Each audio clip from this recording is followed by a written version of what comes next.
పరంపరాం శంకరం శంకరాచార్యం కేశవం బాదరాయణం సూత్రభాష్యకృతౌ వందే భగవంతౌ పునః పునః ధ్యానమూలం గురోర్మూర్తిః పూజామూలం గురోః పదం మంత్రమూలం గురోర్వాక్యం మోక్షమూలం గురోః కృపా.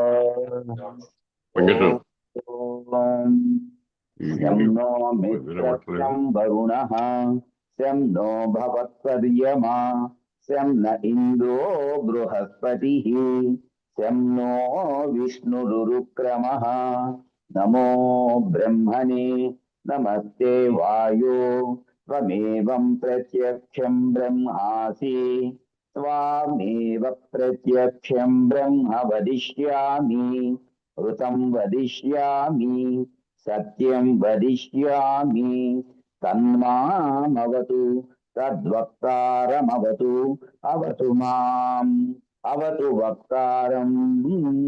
ఓం శాంతి శాంతి శాంతి.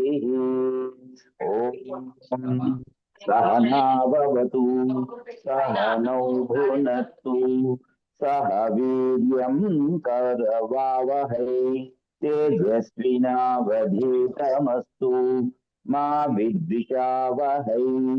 ఓం శాంతి శాంతి శాంతి. హరి ఓం. గురువు గారిని ఈనాటి నారాయణ ఉపనిషత్తుని ప్రారంభించవలసిందిగా వినమ్రంగా వేడుకుంటున్నాం. మొదలెట్టండి గురువు గారు. ఓం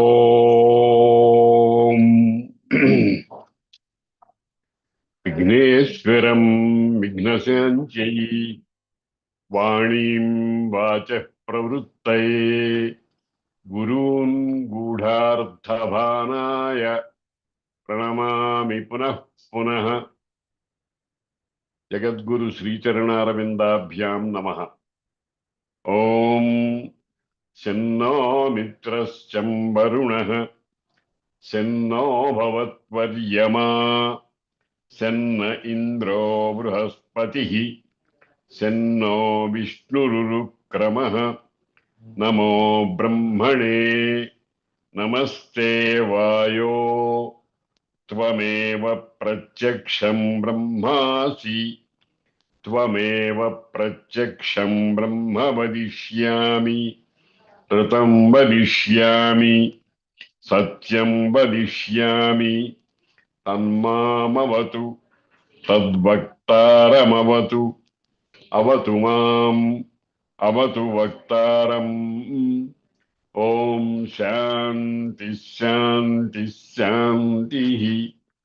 సహనావతు సహనౌ భునక్తు సహ వీర్యం కరవావహై తేజస్వినావధీతమస్తు మా విద్విషావహై.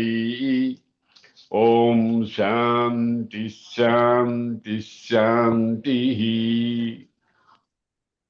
గురుగారు వీడియో ఓపెన్ చేసుకోండి. ఏదండి? వీడియో మ్యూట్ చేస్తుంది. వీడియో ఓపెన్ చేయండి. వీడియో మ్యూట్లో ఉంది.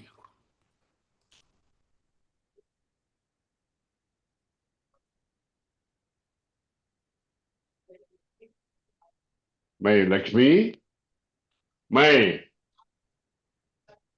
వీడియో మ్యూట్ అయ్యింది సార్. అమ్మాయి గారికి చెప్పండి.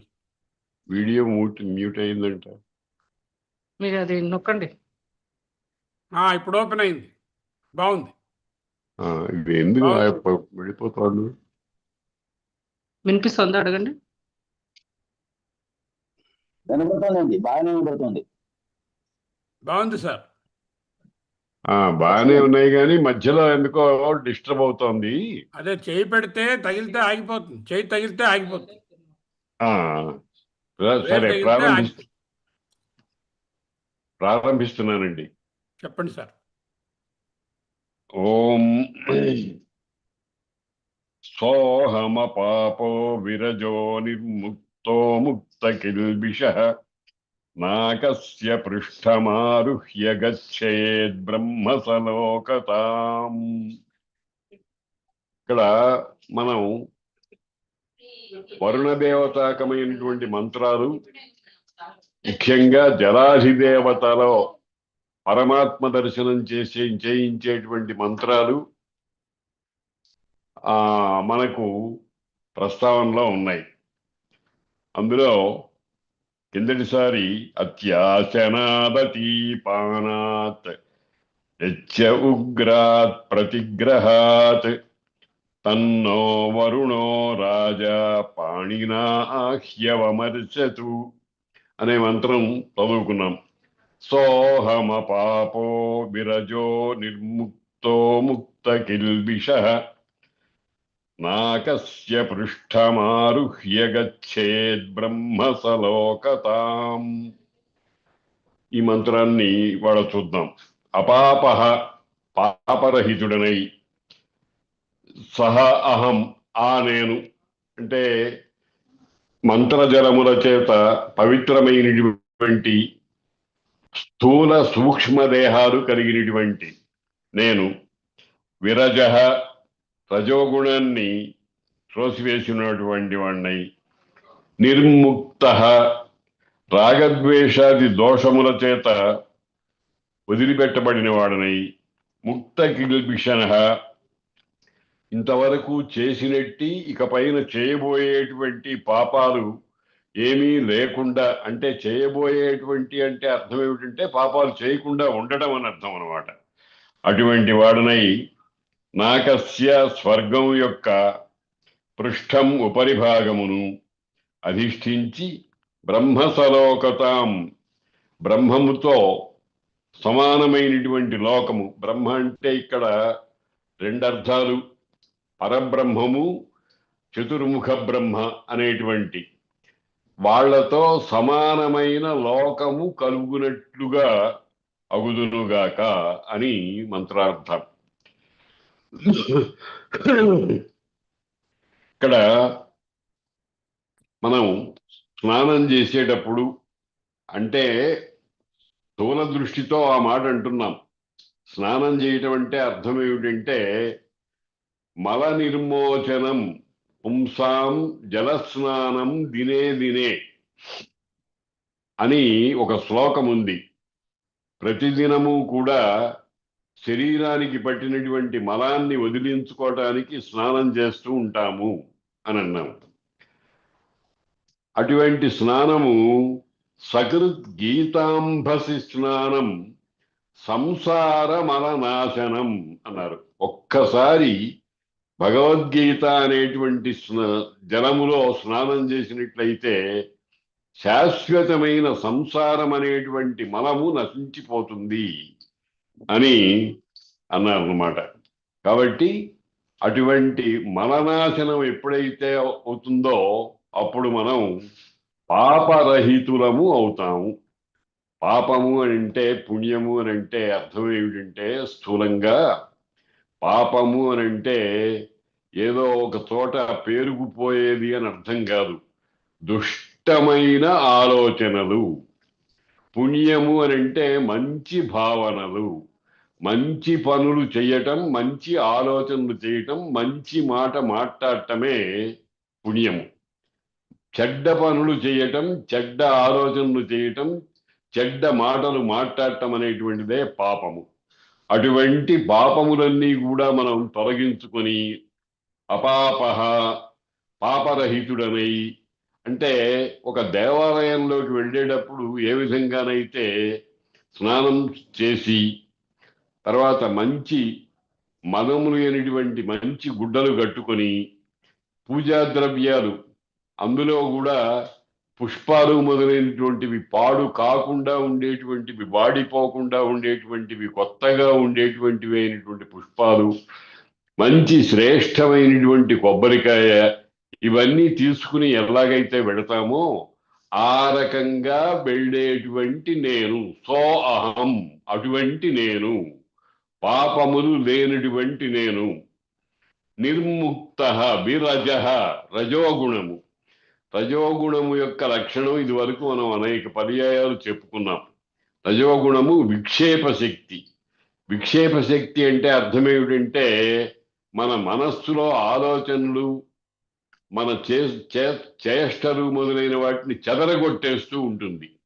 మనం దేవుడి దగ్గర దీపం పెట్టినప్పుడు ఆ దీపానికి ఇట్లా చేత్తోనో లేకపోతే ఏదన్నా విసనకర్ర లాంటిదో వీచేస్తే దీపం ఆరిపోతుంది. కాబట్టి దాన్ని విక్షేపము అని అంటారు, ఎగరగొట్టేసేయటం. అటువంటి విక్షేపము అనేటువంటి లక్షణం లేకుండా ఉండాలి మనస్సులో. భగవంతుడి దగ్గరికి వెళ్ళేటప్పుడు అనేకమైనటువంటి ప్రతిబంధకాలు మనకు వస్తూ ఉంటాయి.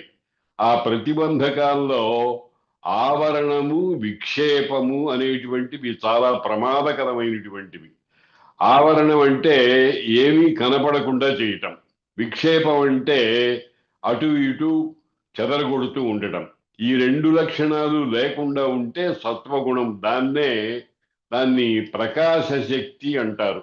అంటే బ్రహ్మ పదార్థాన్ని లేకపోతే దేవుణ్ణి, భగవంతుడు అనేటువంటి వాడిని మన మూడు కరణాలలో కదలకుండా మెదలకుండా ఉండేట్టుగా చేస్తుంది.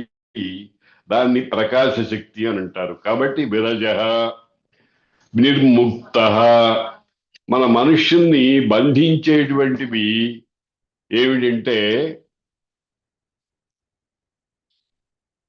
మీరు చేయండి.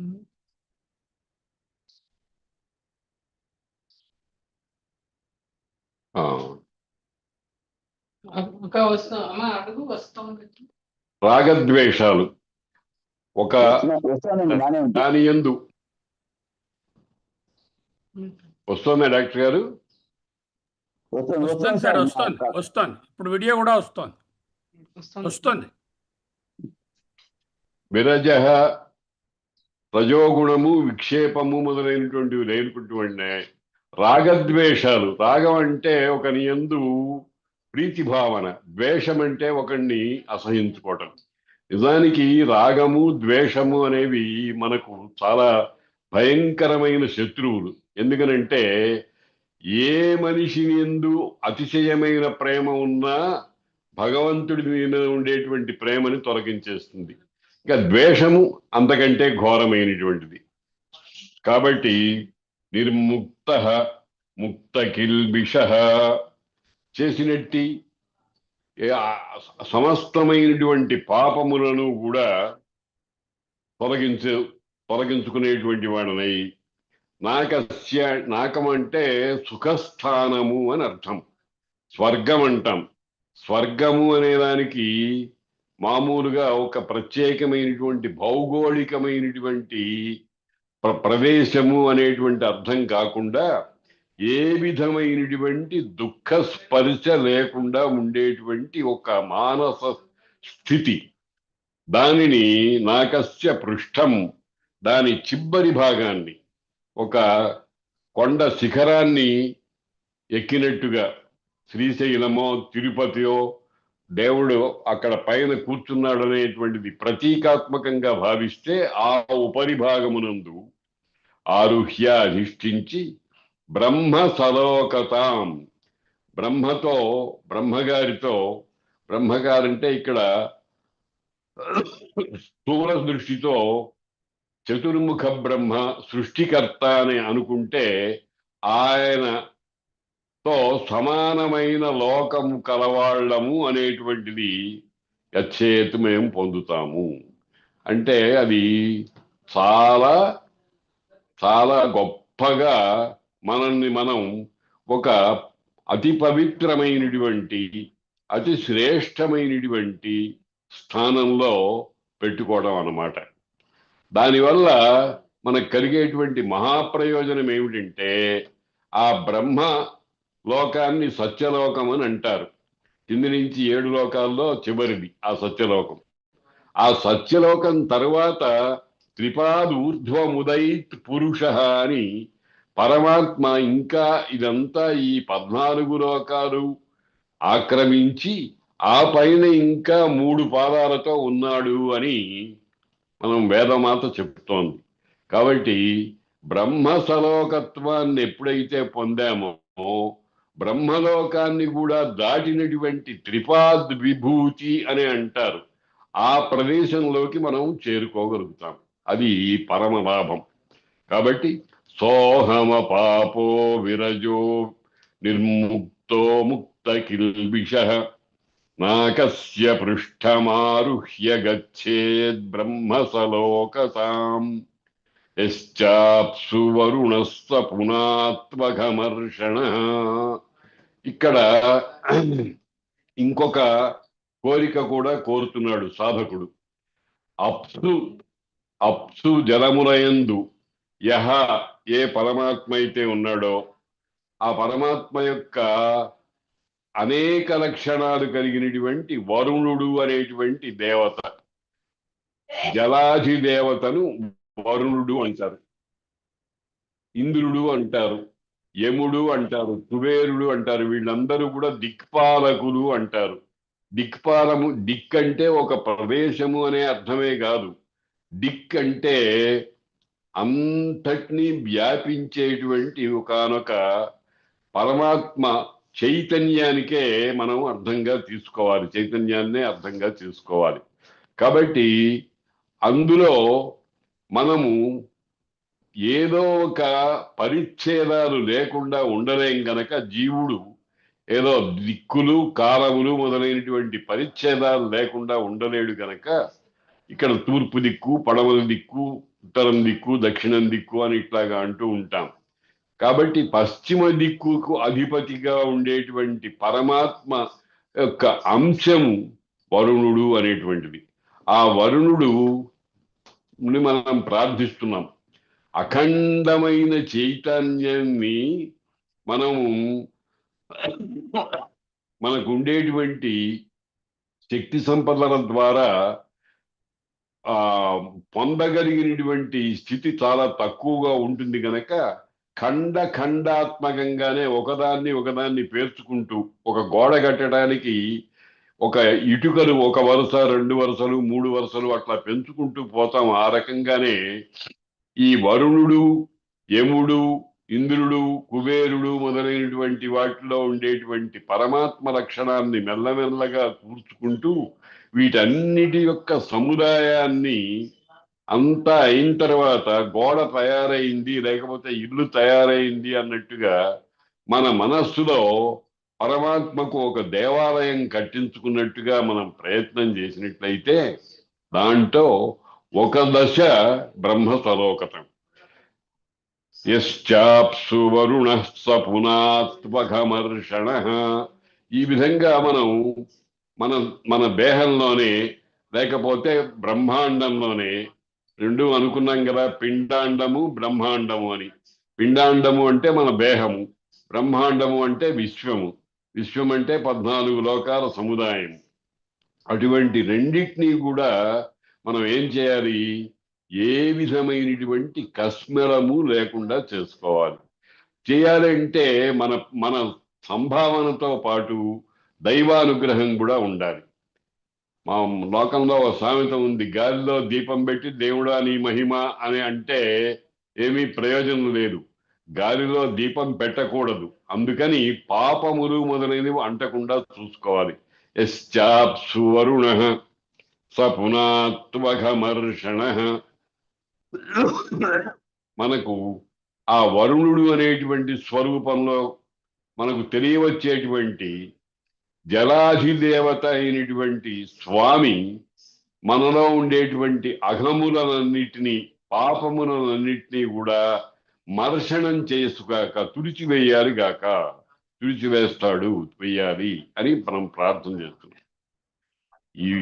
వీటన్నిటి యొక్క సారాంశం ఏమిటంటే జీవుడికి పరమాత్మకు మధ్యలో అడ్డుగా ఉండేటువంటి ప్రపంచము అని, లేకపోతే ప్రకృతి అని, లేకపోతే మాయ అని ఏదైతే పెద్ద అడ్డుగోడగా ఉందో ఆ అడ్డుగోడని తొలగించుకుని ముందరికి పోవటానికి కావలసినటువంటి ఏర్పాట్లు చేసుకోవడం అన్నమాట. దాన్నే ఈ అడ్డుగోడనే ఏమంటారు? పాపము అని అంటారు. అడు కూడా అది ఏ రకంగా పాపము? మనఃపాపము, కాయ పాపము, వాక్ పాపము మొదలైన రకాలుగా ఉండవచ్చు. కాబట్టి వీటన్నిటి మీద దృష్టి పెట్టి, 3 కరణముల మీద కూడా మనం దృష్టి పెట్టి, ఈ పాపము రాకుండాలి, ఈ పాపము రాకుండా ఉండాలి, ఈ పాపము రాకుండా ఉండాలి. ఒకవేళ అజ్ఞానం చేత గాని, ఏదో స్వభావం చేత గాని, ఏదైనా అంతకు ముందే మన హృదయము అనేటువంటి ఆలయంలో చేరి నక్కి నక్కి కూర్చుండేటువంటి పాపాలు ఏమైనా ఉంటే వాటినన్నిటినీ తుడిచివేసేయాలి. ఆ తుడిచివేయడానికి సమర్థమైనటువంటి దేవతా లక్షణం కలిగినటువంటి వ్యక్తినే వరుణ అనేటువంటి పేరుతో ఇక్కడ మంత్రం మనకు చెప్తోందనమాట. సోహమ పాపో యశ్చాప్సు వరుణ స్వపునాత్వఘమర్షణ. పునాతు అంటే పవిత్రుని చేయుగాక. పవిత్రం అంటే మాలిన్యం లేకుండా ఉండటం. ఒక వస్త్రం ఉందనుకోండి, దాన్ని ఓసారి 2 సార్లు కట్టేటప్పటికీ వెలుపల నుంచి వచ్చేటువంటి దుమ్ము ధూళి, మన చెమట మొదలైనటువంటివన్నీ దాన్ని అంతా పట్టి దాన్ని అశుభ్రం చేస్తుంది, ఉతుక్కుంటుంటాం.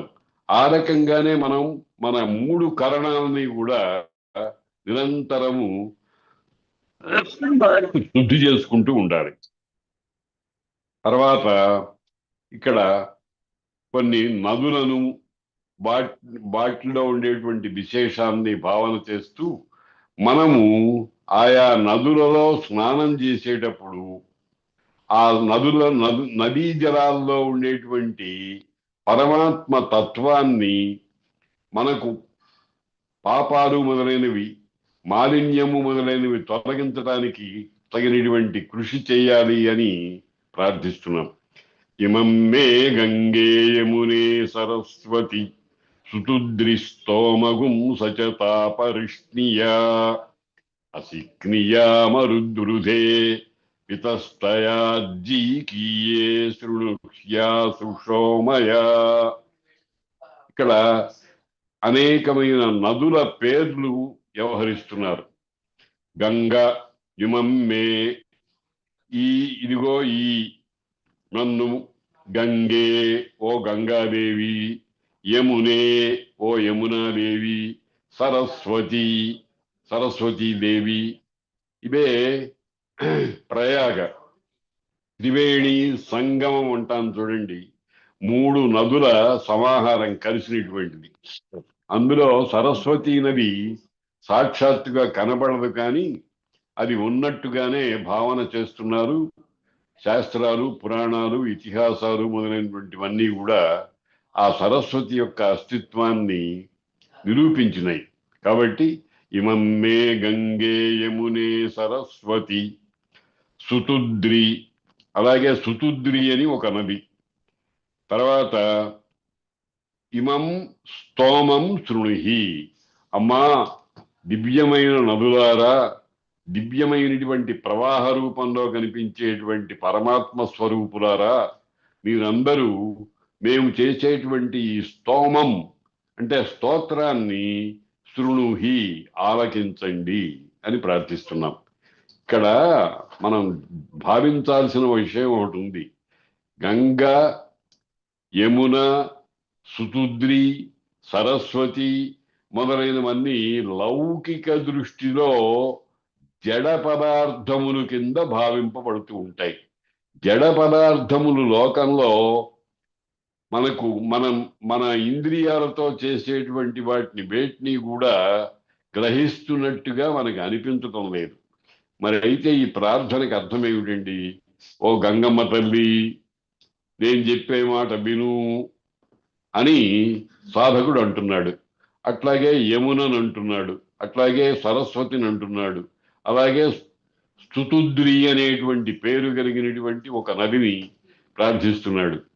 ఇక్కడ ప్రార్థనలో ఉండేటువంటివి ఏమిటంటే, ఇది చైతన్య భరితము, ఇది జడము అనేటువంటి ఆలోచన కేవలము లౌకికమైన విషయం. పరమాత్మ సంబంధంగా సృష్టిలో చైతన్యం తప్ప మరొకటి లేదు. అక్కడ జడత్వము అనేటువంటిది లేదు.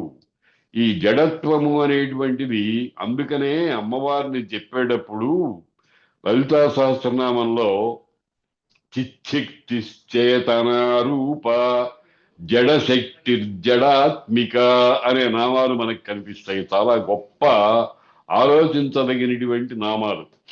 లలితా సహస్రనామం అంటే అంతా వేదాంతమే.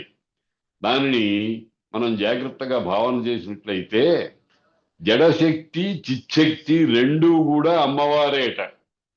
కాబట్టి ఇప్పుడు గంగాలో, యమునలో, సరస్వతిలో, సుతుద్రిలో ఉండేటువంటి బాహ్య జీవితానికి జడములాగా కనిపించేటువంటి దాంట్లో ఉండే పరమాత్మ చైతన్యాన్ని సంభావించి అమ్మా మేము చేసేటువంటి స్తోత్రాన్ని చెవిని పెట్టమ్మా తల్లి అని ప్రార్థిస్తున్నాం. ఇది చాలా జాగ్రత్తగా మనం సంభావించదగినటువంటి విషయం. ఇమం మే గంగే యమునే సరస్వతి సుతుద్రిస్తోమగుం సచతాపరిష్ణియ. తర్వాత ఆ సచతాపరిష్ణియ అనే దానికి మళ్ళీ తర్వాత అర్థం చెప్పుకుందాం. అలాగే మరుద్వృధే పరుష్ణియ అసిక్నియ ఆర్జీకీయే వితస్తయ సుషోమయ.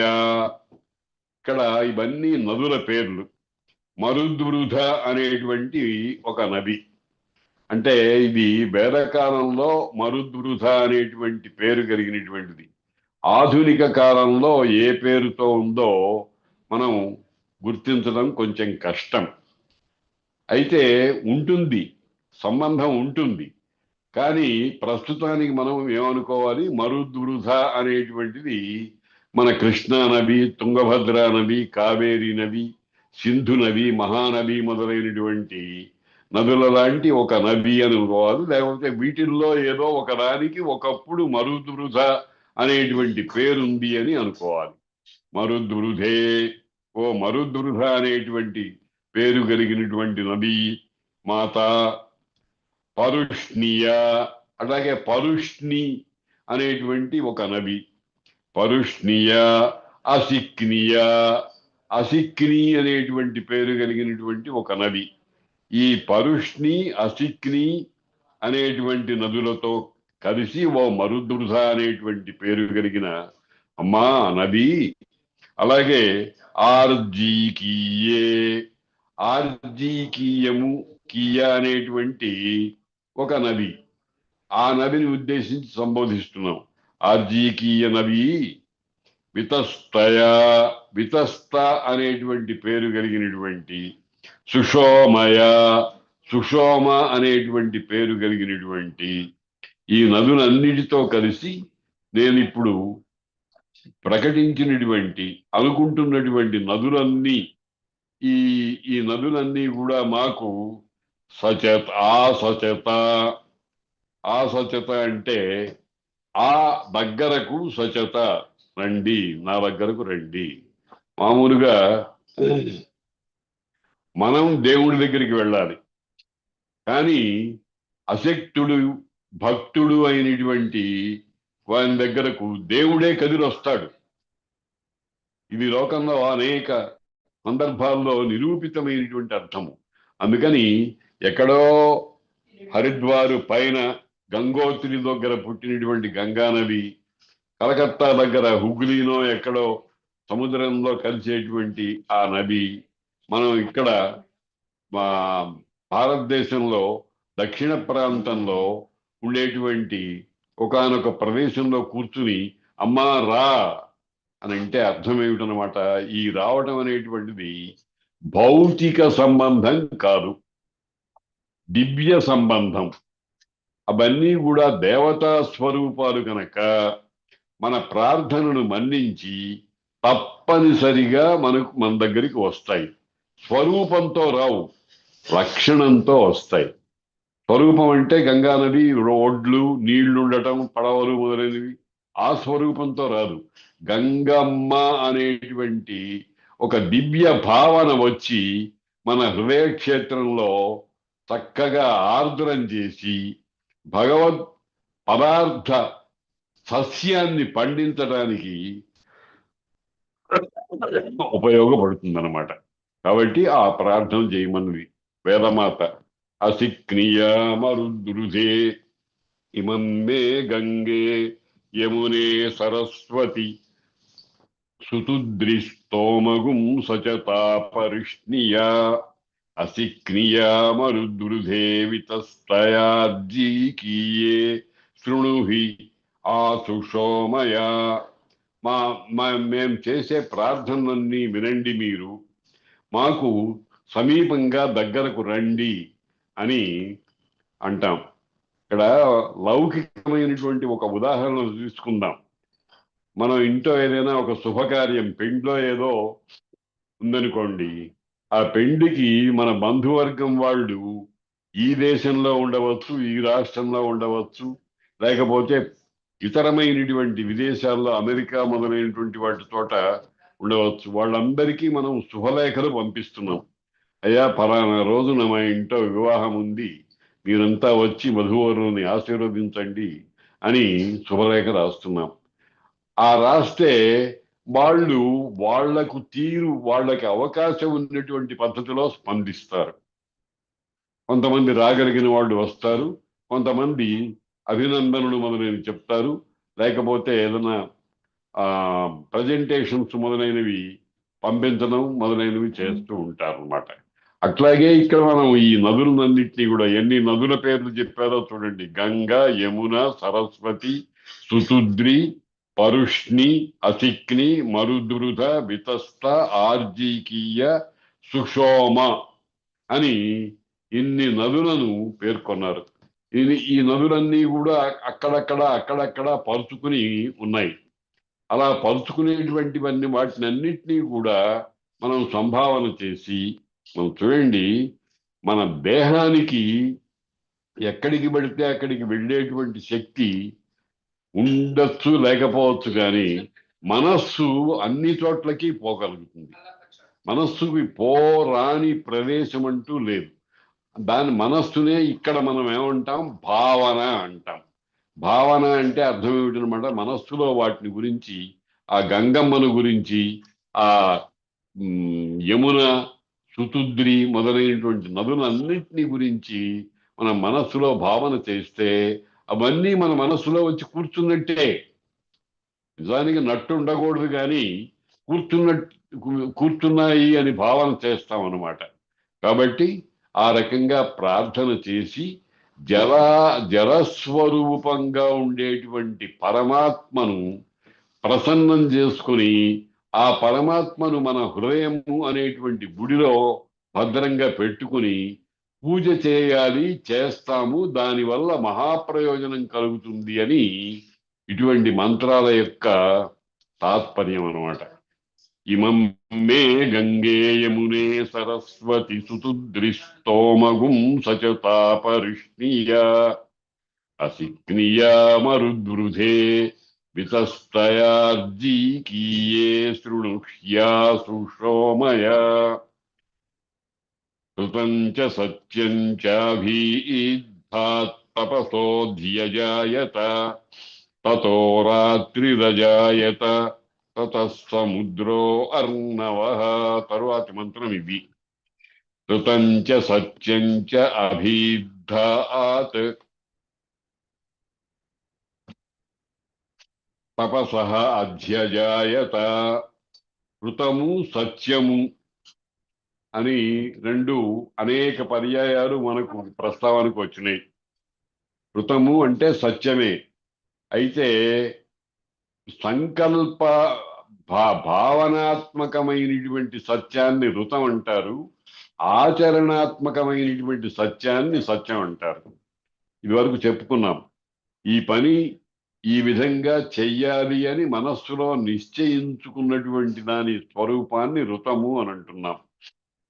అలా నిశ్చయించుకున్న దానిని మనస్సు మాట చేత, శరీరం చేత ఆచరణలో పెట్టడానికి సత్యము అనేటువంటిదిగా వ్యవహరిస్తున్నాం. అసలు సత్యము, సత్యం జ్ఞానం అనంతం అన్న చోట సత్యం వేరు. ఈ సత్యము దాని యొక్క ఛాయ లాంటిది, నీడ లాంటిది. కాబట్టి ఋతంచ సత్యంచ అభీద్ధాత్. అభీద్ధాత్ అభీద్ధాత్ అంటే అభి ఇత్థ. అభి అంటే అంతటా, ఇత్థ అంటే ప్రకాశించేటువంటిది. సర్వత్ర ప్రకాశశీలం కలిగినటువంటిది సృష్టిలో ఏదైనా ఒకటి ఉందండి. సూర్యుడు ఉన్నాడు, చంద్రుడు ఉన్నాడు, మరి ఇతరమైనటువంటి పంచభూతాలు ఉన్నాయి. ఆకాశము, వాయువు, అగ్ని, జలము, నీరు, భూమి అనేటువంటి ఇవన్నీ ఉన్నాయి. ఇవన్నీ కూడా మన లౌకిక దృష్టితో ఆలోచిస్తే ఏదో కొంత కొంత ప్రదేశంలో మాత్రమే ప్రకాశిస్తున్నట్టుగా కనిపిస్తున్నాయి.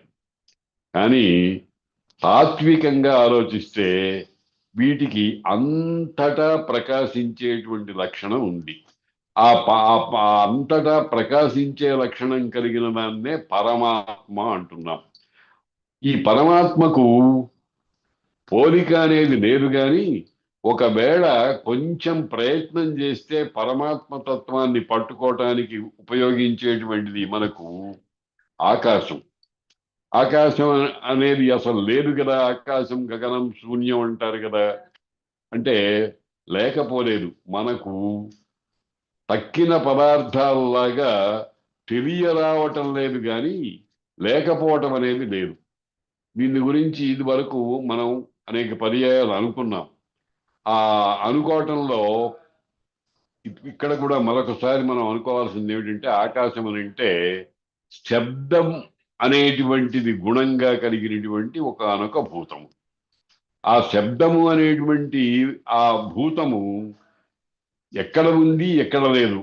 మనం మాట్లాడుతుంటే మన నాదం అనేటువంటిది అన్ని వైపులకు ఎక్కువ సమయం తీసుకోకుండా ఒక క్షణంలో మనం అన్న వెంటనే అక్కడికి వచ్చి కూర్చుంటా ఉందన్నమాట. పరమాత్మకు ఇది ఒక గుర్తు. పరమాత్మ సర్వవ్యాపి. ఆత్మ అంటేనే వ్యాపనశీలం కలిగినటువంటి వాడు అని. కాబట్టి ఋతంచ సత్యంచ అభీద్ధాత్. అభీద్ధాత్ అంటే అంతటా ప్రకాశించే లక్షణం కలిగినటువంటి పరమాత్మ వలన ఋతం సత్యం అంటే ఋతము సత్యము అనే వాటి చేత, ఆ వాటి జ్ఞానము చేత మనకు తెలియవచ్చేటువంటి పంచభూతాలు, ఆకాశము, వాయువు, అగ్ని, జలము, భూమి అనేటువంటివి. తర్వాత సమస్తమైనటువంటి భువనాలు. ఇవి తపసః అధి.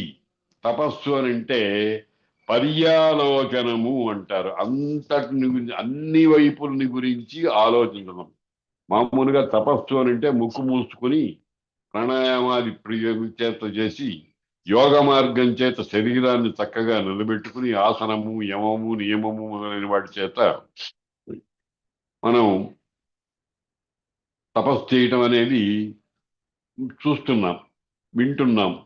విశ్వామిత్రుడు మొదలైనటువంటి వాళ్ళు ఆ రకంగా తపస్సు చేశారని, అహల్య కూడా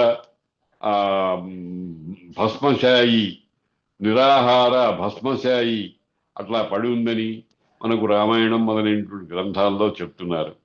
కానీ నిజానికి అదంతా తపస్సే. కానీ అందులో అత్యంత కీలకమైనటువంటి లక్షణం ఏమిటంటే, మన మనోభావాన్నంతటినీ కూడా ఒక చోట నిక్షేపించి చెదరకుండా చేయటం. చెదరకుండా దాన్ని కాపాడుకుంటూ ఉండడానికే తపస్సు అని పేరు. దాన్నే పర్యాలోచనము అని కూడా అంటారు. పరి అంటే అంతటా, ఆలోచనము మనస్సు ఏదో ఒక సూక్ష్మమైన వస్తువునందు కాకుండా అంతటా పరమాత్మ చైతన్యం అంతటా కూడా ప్రసరించేట్టుగా చేసి, పరమాత్మ కంటే భిన్నంగా నిజానికి ఏం లేదు, కానీ అజ్ఞానం చేత పరమాత్మ కంటే భిన్నంగా ప్రపంచం అనేది ఒకటి ఉంది అనేటువంటి భావనలో మనం ఉంటున్నాం గనక దాని యందు ఆలోచన లేకుండా చేయటం కూడా తపస్సే. ఉండవలసిన దాని యందు ఉండాలి, ఉండకూడని దాని యందు మరలాలి. కాబట్టి దాన్ని తపస్సు అంటారు. తపసః అధి, తపస్సు అనేటువంటి దాని మీద ఆ అజాయత, పుట్టింది అని అంటే తెలియవచ్చింది అని అర్థం అన్నమాట. ఈ పరమాత్మ చైతన్యం అనేటువంటిది తపస్సు అనేటువంటి దాని చేత అభీత్థ, అంతటా దివ్యమైనటువంటి వెలుగుతో ప్రకాశించేటువంటి పరమాత్మ లక్షణం అనేటువంటిది మనం ఆ దాని గురించి తపస్సు ద్వారా తెలుసుకుంటే మనకు దాని జ్ఞానం అనేటువంటిది ఏర్పడుతుంది. దానికే పుట్టడం అని పేరు. మనం చూడండి, ఒక్కొక్కప్పుడు కూర్చుంటాం, ఏదో ఆలోచిస్తూ ఉంటాం, ఒరే నాకు మంచి ఆలోచన కలిగిందిరా అంటాడు. దీని గురించి మనం విశ్లేషించి చూసుకుంటే ఆలోచన కలగడం అంటే ఏమిటి? ఆలోచన అనేటువంటిది ఒక రకమైనటువంటి మానస స్థితి. అది కలగడం అంటే ఏమిటి అర్థం? అది సుప్త స్థితిలో మెదడు మొదలైన వాటిల్లో ఉంది. ఎక్కడో ఏ పొర అడ్డం వచ్చి ఉంది. ఆ అడ్డం వచ్చినటువంటిది తొలగించుకున్నట్లయితే అప్పుడు అది మనకు ప్రకాశిస్తుంది. దాన్నే నాకు ఒక ఆలోచన వచ్చింది అని అంటాం. ఎక్కడి నుంచి వచ్చింది? ఎక్కడి నుంచి రాదా? ఉన్నదానికి సంబంధించినటువంటి అడ్డుగోడలు తొలగిపోవటమే పుట్టడం. కాబట్టి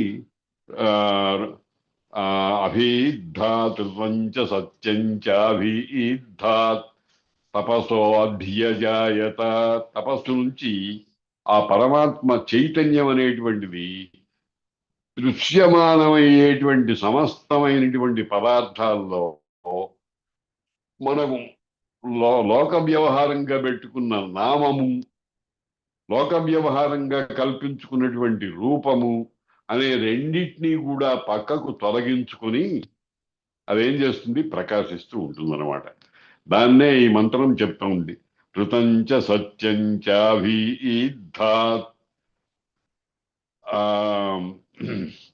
తపసోధ్యజాయత, తపస్సు చేత ఇది అంటే కొంచెం దిగి వచ్చి మనం ఆలోచన చేస్తే అనగా రాగమతి చెయ్యిల్లుతునుండు అన్నట్టుగా మనము తపస్సు గాఢ భావన చెయ్యగా మనం గాయత్రి మంత్రం ఉందనుకోండి, రోజుకి సంధ్యావందనం చేసేటప్పుడు 108 సార్లు ఏదో చేస్తూ ఉంటాం.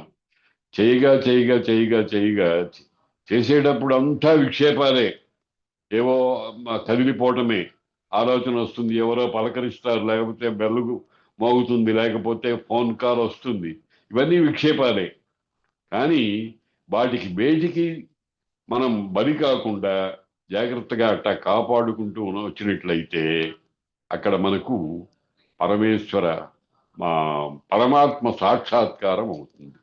సాక్షాత్కారం అంటే స్వరూపం ఉంటే సాక్షాత్కారం, కానీ ఆ భావన పండుతుంది, తెలియవస్తుంది. దాన్నే జ్ఞానము అంటారు. పరమాత్మ తత్వము తెలియరావటమే జ్ఞానము అంటారు. ఆ జ్ఞానము అనేటువంటిది ఎప్పుడైతే కలిగిందో ఏమన్నారు ఉపనిషత్తులో? జ్ఞానాదేవహి కైవల్యం, జ్ఞానము వలననే కదా కైవల్యము అనేది ఏర్పడుతుంది అని అన్నారు అన్నమాట. కాబట్టి ఈ మంత్రాల్లో పార్యంతికం, చిట్ట చివరి ఇంకా లక్ష్యం ఏమిటి అని అంటే పరమాత్మతత్వ అధిగమనము. దానికి తపస్సు మొదలైనటువంటివి కావాలి, వస్తు జ్ఞానం కూడా కావాలి. ఇప్పుడు పంచభూతాల్లో దేనిని ఏ లక్షణంతో మనం గుర్తిస్తున్నామో అవన్నీ కావాలి. అవన్నీ అయిన తర్వాత వాటన్నిటి యందు కూడా ఒక ట్యూబ్ లైట్ లో, ఒక చిన్న బుడ్డిలో, లేకపోతే ఒక ఇతరమైనటువంటి పదార్థాల్లో విద్యుత్తును ప్రసరింపజేసినట్టుగా ఈ జ్ఞానం అనేటువంటి దానిని ప్రసరింపజేసినట్లయితే మనకు మహాప్రయోజనం కలుగుతుంది. దీని గురించి తక్కిన వివరాలు వచ్చే పాఠంలో చెప్పుకుందాం. ఇవాటికి స్వస్తి. మరి మన నమస్కారం. స్పందన అవి ఏం లేకుండా ఇక్కడ ముగించేద్దాం. అలాగేనండి, ఇప్పుడు క్లోజ్ చేద్దాము. నమస్కారం గురువు గారు, చాలా బాగా అర్థమైంది. అయ్యా ప్రసాద్ గారు మీరు సింపుల్ శాంతి మంత్రంతో క్లోజ్ చేయండి. అలాగేనండి. ఓకే.